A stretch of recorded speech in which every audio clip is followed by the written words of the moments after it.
I originally started pretty much through my first boyfriend, who his tag was Cobes, and he was part of probably the largest graffiti gang at the time. There's been quite a lot of times of doing pieces illegally just around the eastern suburbs once again, where we've had chases from the cops or track sides, and then the cops would see, well, not even the cops, these kind of like undercover detectives would see you and then come down and try and grab you in the bushes while you're painting, and kind of just escaping and running off into the backs of people's houses and getting away from it. I think it was a crew of like almost 200 or something ridiculous like that. Like it was literally the biggest crew in Sydney.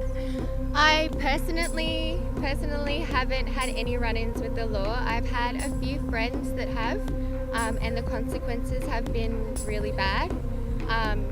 But it comes with the thrill and the adrenaline of public art. There's been times doing trains as well and those types of things where it's pretty nerve-wracking. It's pretty intense. It's like an action film. You're down there, your heart's racing a million miles an hour, you're hearing the trains come past, and you're really just in the zone, I'd say. Yeah, and then when someone comes up with a flashlight and shines it on you, it says, stop doing that, you freak out, and yeah, you're racing, and yeah, it's just crazy. I think it's kind of addictive. I think once you get your stuff out there and you achieve it and people start to see it, it's definitely addictive. It's an adrenaline rush, and it's so satisfying to get your art out there on a big platform. And that's all part of the adrenaline and the rush, which I think brings you back to street art. Like, you know that's going to keep you going in a way. That adrenaline is amazing.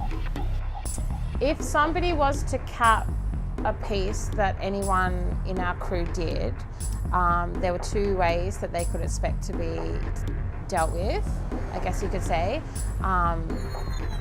The first and most obvious, I guess, was like a threat of violence.